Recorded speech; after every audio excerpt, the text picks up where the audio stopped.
इस दुनिया के चाहे कोई भी माता पिता हो, अपने बच्चों का एक बेहतर भविष्य बनाने के लिए दिन रात मेहनत करता है।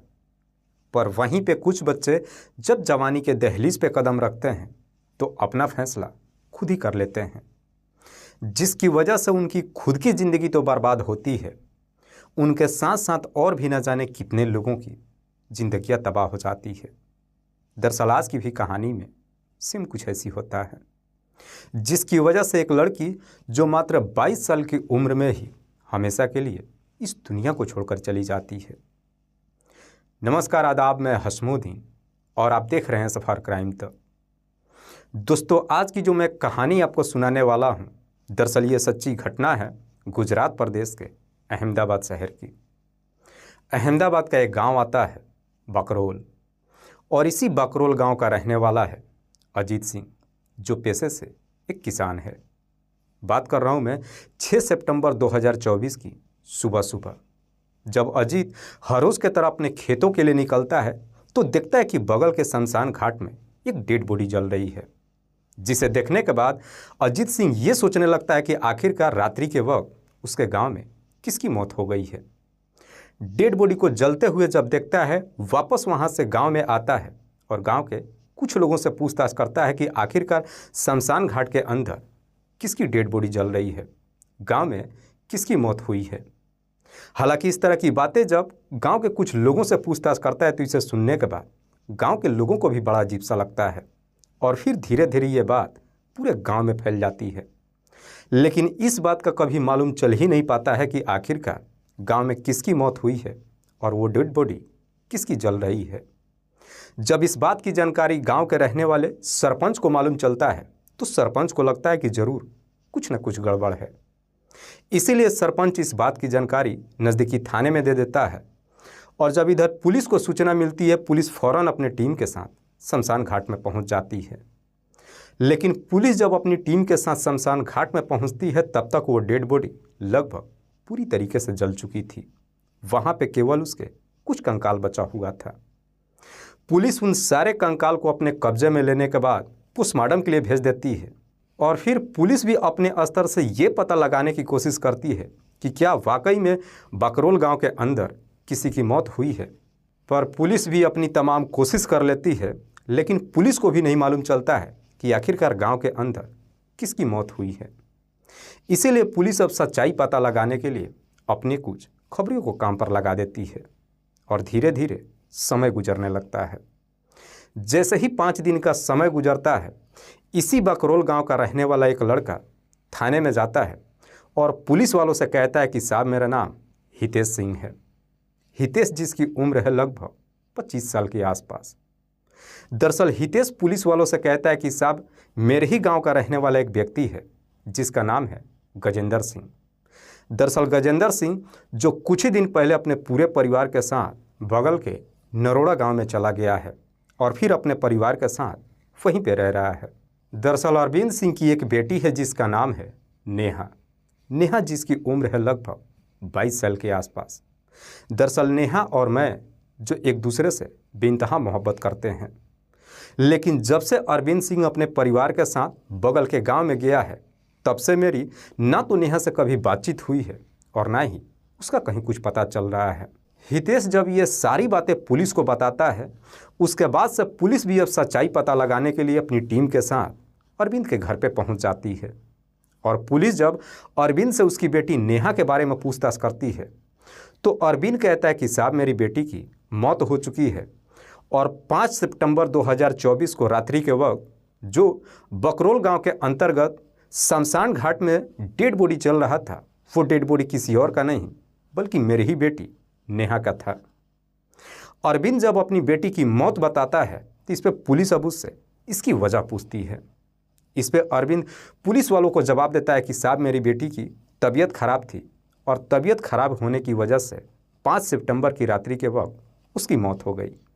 इसीलिए रात्रि के वक्त मेरा पूरा परिवार नेहा की डेड बॉडी को लेकर के शमशान घाट में गए और फिर हमने उसका अंतिम संस्कार कर दिया। हालांकि अरविंद जब ये सारी बातें पुलिस को बताता है, पुलिस को न जाने क्यों लगता है कि अरविंद कुछ छुपाने की कोशिश कर रहा है। इसीलिए पुलिस फिर से अरविंद से सवाल करती है कि जब तुम्हारी बेटी की तबीयत खराब थी तो तुम उसे डॉक्टर के पास तो ले ही गए होगे। इस पे अरविंद पुलिस वालों को जवाब देता है कि नहीं साहब, मेरी बेटी की सांसें थम रही थी, इसीलिए हम उसे लेकर के हॉस्पिटल में नहीं गए, बल्कि थोड़ी देर के बाद नेहा की मौत हो गई। चूंकि अरविंद अपने गांव का सरपंच ही नहीं था, बल्कि एक दबंग व्यक्ति था, इसीलिए पुलिस अब अरविंद से ज़्यादा सवाल जवाब नहीं करती है और वहां से अपनी टीम के साथ वापस थाने में आ जाती है। और फिर पुलिस अब सच्चाई पता लगाने के लिए अरविंद के मोबाइल का लोकेशन निकालती है और लोकेशन को जब चेक करती है तो मालूम चलता है कि 5 सितंबर को दोपहर से लेकर के शाम के वक्त अरविंद का लोकेशन बड़ौदा शहर का दिखाई दे रहा था, जिसे देख करके पुलिस भी एकदम से चौंक जाती है, क्योंकि अरविंद ने पुलिस वालों को बताया था कि 5 सितंबर को रात्रि के वक्त वो अपने घर पे मौजूद था। पुलिस को जब इस तरह की लोकेशन मिल जाती है, पुलिस फिर से 12 सितंबर को अपनी टीम के साथ अरविंद के घर पे जाती है और अरविंद को गिरफ्तार करके थाने में लेकर आ जाती है। पुलिस फिर से जब अरविंद से पूछताछ करती है तो अरविंद फिर से पुलिस वालों को वही कहानी बताता है जो इससे पहले पुलिस को बता चुका था। लेकिन अरविंद इस बार भी जब सच्चाई पुलिस वालों से नहीं बताता है तो आखिरकार पुलिस अब अरविंद के सामने उसके मोबाइल का लोकेशन रखती है और डिटेल्स रख करके जब पूछताछ करती है तो अब अरविंद के सामने भी कोई रास्ता नज़र नहीं आता है और आखिरकार मजबूर होकर के अपनी सच्चाई कबूल कर लेता है और साथ ही साथ पुलिस वालों से कहता है कि साहब, मेरी बेटी की बीमारी की वजह से मौत नहीं हुई थी, बल्कि मैंने ही उसकी हत्या कर दिया है।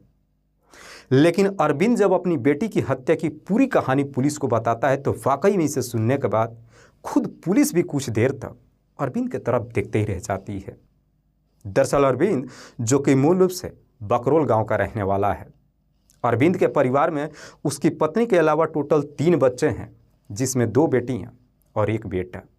बड़ी बेटी का नाम है काजल, जिसकी ऑलरेडी शादी कर चुका है।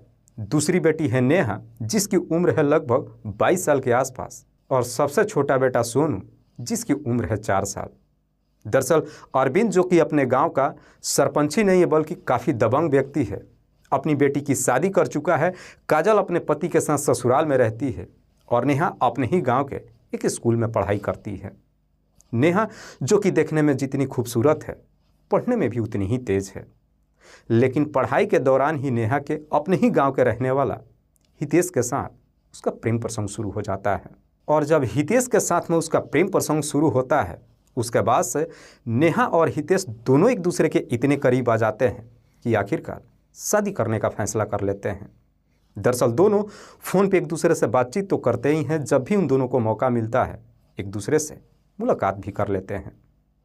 लेकिन इन दोनों के बीच में जब प्रेम प्रसंग शुरू होता है, एक दिन इस बात की जानकारी नेहा के परिवार वालों को मालूम चल जाता है।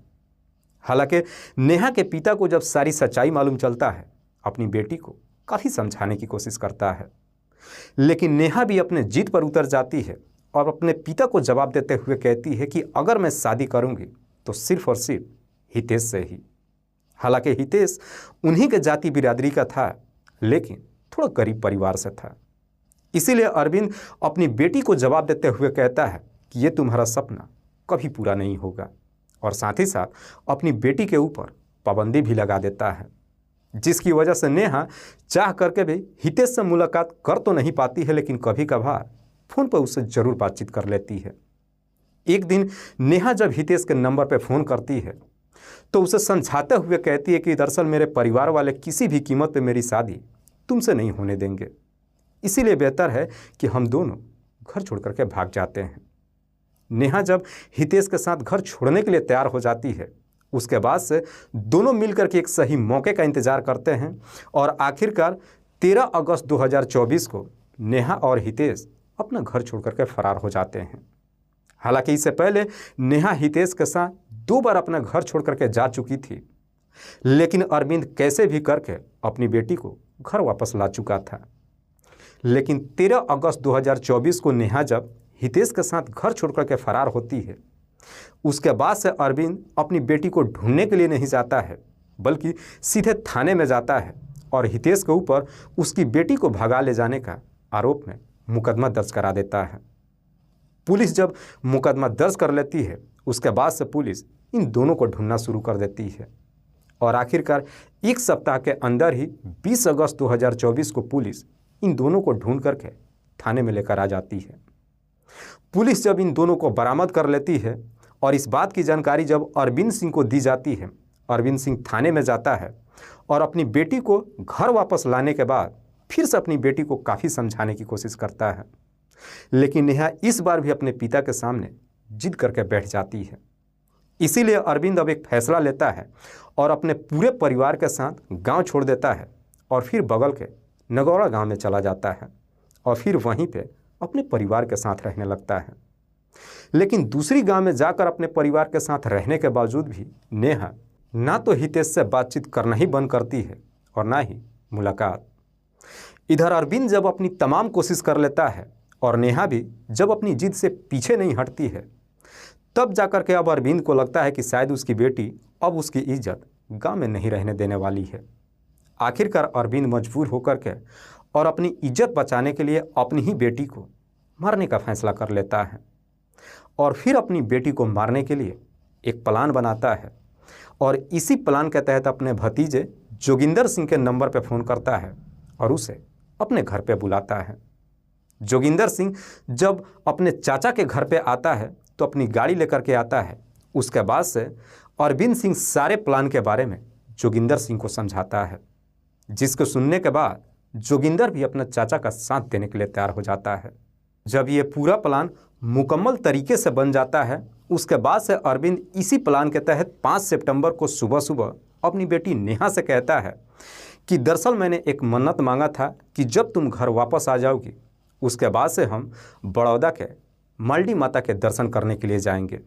इसीलिए मैं चाहता हूं कि आज हमारे पास समय है, तुम्हारे जोगिंदर भैया गाड़ी लेकर के आए हैं, क्यों ना आज ही हम दर्शन करके आ जाते हैं। दर्शन करने जाने के लिए जब कहता है, नेहा भी आगे पीछे कुछ भी नहीं सोचती है और आखिरकार अपने पिता और चचेरे भाई के साथ जाने के लिए तैयार हो जाती है। नेहा जब इन दोनों के साथ जाने के लिए तैयार हो जाती है, उसके बाद से अरविंद अपनी बड़ी बेटी काजल के नंबर पर फ़ोन करता है और उसे भी उसके ससुराल से अपने घर पे बुला लेता है। काजल जब अपने घर पे पहुंच जाती है सुबह के करीब 11 बजे के आसपास, जोगिंदर, अरविंद और काजल नेहा को गाड़ी में बिठा करके बड़ौदा के लिए निकल जाते हैं। शाम के करीब 3 बजे के आसपास जब बड़ौदा में पहुंचते हैं तो आखिरकार मल्डी माता की दर्शन करते हैं और दर्शन करने के बाद फिर से वापस अपने घर के लिए रवाना हो जाते हैं। लेकिन जब वापस अपने घर के लिए रवाना होते हैं तो रास्ते में एक ढाबा पर रोक करके पहले कुछ खाना खाते हैं और फिर रात्रि होने का इंतज़ार करने लगते हैं। उस ढाबे पे ही रात्रि के लगभग जब 8 बज जाता है, उसके बाद से वहाँ से गाड़ी रवाना करते हैं और जोगिंदर जब वहाँ से अपनी गाड़ी को रवाना करता है तो वहाँ से अपनी गाड़ी को नहर की तरफ मोड़ देता है। नहर की लगभग 4 पुलिया जब पार कर जाते हैं और रात्रि के करीब 10 बजे के आसपास नहर किनारे एक सुनसान जगह पे जब पहुंचते हैं तो अरविंद गाड़ी को रुकवा देता है और साथ ही साथ जोगिंदर और नेहा को गाड़ी से बाहर निकालता है। काजल को गाड़ी में ही बिठा करके गाड़ी को बाहर से लॉक कर देता है ताकि काजल गाड़ी से बाहर ना निकल सके। उसके बाद से जोगिंदर और अरविंद नेहा को लेकर के साइड में जाते हैं और फिर उसकी गला दबाकर हत्या कर देते हैं। नेहा की जब मौत हो जाती है उसके बाद से नेहा की डेड बॉडी को अपने साथ लेकर के फिर से गाड़ी के पिछले सीट पे बैठ जाते हैं और गाड़ी वहां से अपने घर के लिए रवाना कर देते हैं। लेकिन नेहा की डेड बॉडी जब लेकर के अपने घर के लिए निकलते हैं तो रास्ते में बारिश होने लगती है। उसी दरमियान अरविंद ये सारी बात अपने पिता के साथ साथ दोनों भाइयों को बता देता है और कहता है कि नेहा की डेड बॉडी हमारे साथ है, रात्रि के करीब 2 बजे तक हम लोग गांव में पहुंच जाएंगे। इससे पहले आप लोग कुछ तेल और लकड़ियों का इंतजाम करके बकरोला के शमशान घाट में पहुंच जाइए। अरविंद जब अपनी पूरी आदेश अपने परिवार वालों को दे देता है तो परिवार वाले भी बिल्कुल वैसे ही करते हैं। रात्रि के करीब 2:30 बजे के आसपास अरविंद जब अपनी बेटी की डेड बॉडी को लेकर के घर पे पहुंचता है, तब तक अरविंद के परिवार वाले भी एक पिकअप पे कुछ लकड़ियाँ और करीब 20 लीटर पेट्रोल इंतजाम करके रखे हुए थे। उसी रात को ही नेहा की डेड बॉडी को लेकर के बकरोला गांव के अंतर्गत शमशान घाट में जाते हैं और फिर उसकी डेड बॉडी को उसी रात को ही जला देते हैं। दरअसल बीच बीच में उसकी डेड बॉडी पे वो पेट्रोल भी छिड़क रहे थे ताकि नेहा की डेड बॉडी पूरी तरीके से जल जाए। जब नेहा की डेड बॉडी जल जाती है उसके बाद से ये सब के सब वापस अपने घर चले आते हैं।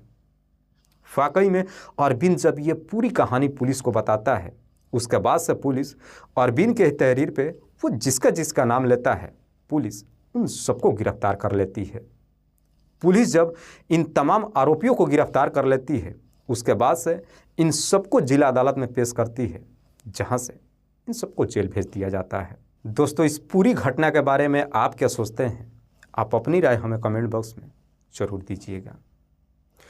जाते जाते मैं आपको बता दूं कि कुछ मेरे व्यूअर्स हैं जो रोज़ाना मेरे इस वीडियो को देखते ही नहीं हैं बल्कि अपना कीमती समय निकाल कर मुझे अपना प्यार भी देते हैं, जिनमें से एक का नाम है जतिन मल्होत्रा। जतिन मल्होत्रा जो सिरसा हरियाणा प्रदेश के रहने वाले हैं।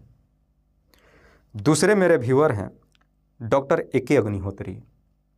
Doctor A K. अग्निहोत्री जो प्रयागराज उत्तर प्रदेश के रहने वाले हैं। तीसरे मेरे व्यूअर हैं अजय कुमार। अजय कुमार जो अहमदाबाद के रहने वाले हैं। चौथे मेरे व्यूअर हैं नितेश पासवान। नितेश पासवान जो बोधगो गिरिडीह झारखंड प्रदेश के रहने वाले हैं। लास्ट मेरे व्यूअर हैं सलार अंसारी। सलार अंसारी जो पाकिस्तान के रहने वाले हैं। मैं अब तमाम व्यूअर्स को तहे दिल से शुक्रिया अदा करता हूं। कल फिर मिलते हैं एक और नई सच्ची घटना के साथ। तब तक के लिए जय हिंद, जय भारत।